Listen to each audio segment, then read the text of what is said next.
For our next food adventure, sinamahan ako ng dalawang energetic at matakaw na kapuso foodies. Sa Pampanga, sina Hailey Dizon at Carlos Anuan ang toka na manghuli ng seafood na iluluto ko para sa kanila. Pero bago yan, alamin muna natin kina Mang Jomar at Kuya Romy kung paano nga ba manghuli ng alimango. So Kuya Jomar, Kuya Romy, ito po yung ginagamit natin panghuli ng alimango. Paano po nakakahuli tayo ng alimango sa gantong klase ng Lalagyan trap? natin ng pain. Sige nga sir. So yan yung mga tilapia. Tapos ito po ilulubog. Tapos gaano katagal ito sir Nawan? Papapainan. Mga kalating oras.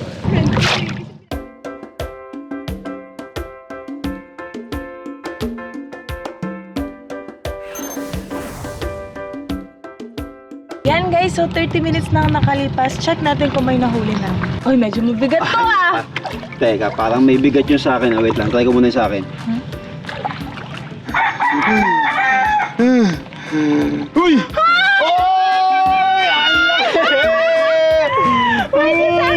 Na may kasama pang bato. Uy, teka, parang... Ay, solid! Solid! Guys! First time ko manghuli ng alimango at nakahuli ako agad. Guys, kasing laki siya ng mukha ko. Isang ganito pwede na sa pang 2 tao, pero dahil matakaw ako akin. Ang una nating putahe. Papatok nga ba kay Kaloy na hindi raw mahilig kumain ng alimango? I think na talagang papatok sa kanya is paglalatikin natin yung ating kakanggata. So pinakaunang step natin is of course, kailangan muna nating magpalatik ng ating gata. So habang naglalatik tayo dito, prepare lang natin yung ating bell pepper tsaka yung sibuyas.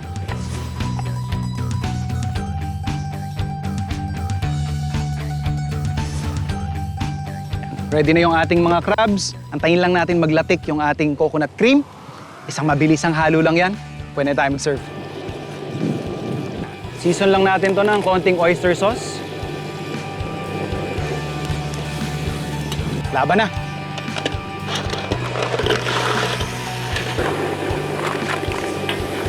Takpan lang natin to siguro mga 5 to 10 minutes para lalong maluto yung ating crabs. Kung sa tingin nyo itong alimango sa latik ay medyo kulang, wait lang. Kasi meron pa tayong pangmalakas ang second dish gamit ang ulang. I'm sure marami sa atin yung familiar sa ingredient na to. Hindi madalas ginagamit sa atin, pero talaga naman, isa sa mga paborito natin, lalo-lalo na pag mga sinigang. Ang kaibahan ng ulang sa karaniwang prawns or hipon is makikita natin yung laki ng ulo. So yan, di hamak na halos yung ulo ay kasing pantay na nung katawan niya. And yun nga, makikita nyo, iba't ibang klase ng kulay yan. Pag mga ganito kalalaki yan, blue, meron ding parang orange yung kulay ng kanilang sipit. Pero ito, lumalaki ito ng kasama yung buong sukat niya, lampas isang ruler. Nagawa lang tayo ng crispy ulang. Lilinisin muna natin ang ulang. Pagkatapos, you have the option to devein or keep the shell. Kumpara kasi sa hipon, mas madaling ma-overcook ang karne ng ulang.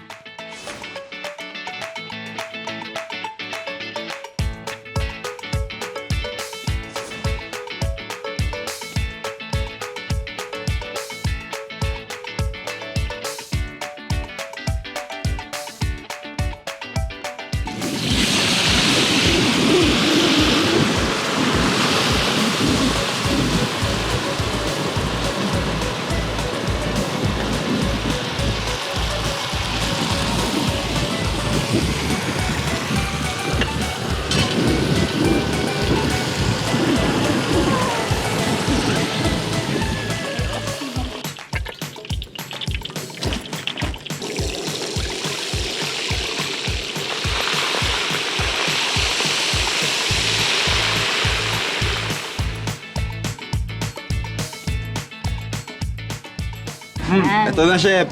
Sige nga. Hindi pa siya kumain ng crab. Ayaw, hindi mahilig eh. Weird, no? Kamusta? Kamusta? Grabe naman, suspense naman yan. Uy. Ang sarap, parang gusto ko ikanin. Wow, actually, masarap Tapos, ng rice. hindi, chef, nagugustuhan ko kasi talaga yung pagkain pag yung ang sarap niyang isabay sa kanin. Yes, sir. Oo, tas, ayun. Let me Parang- do the on. Ayun. thank you. Wala pa tayong Pa- pampukpok. Ito yung pinakamasarap na part.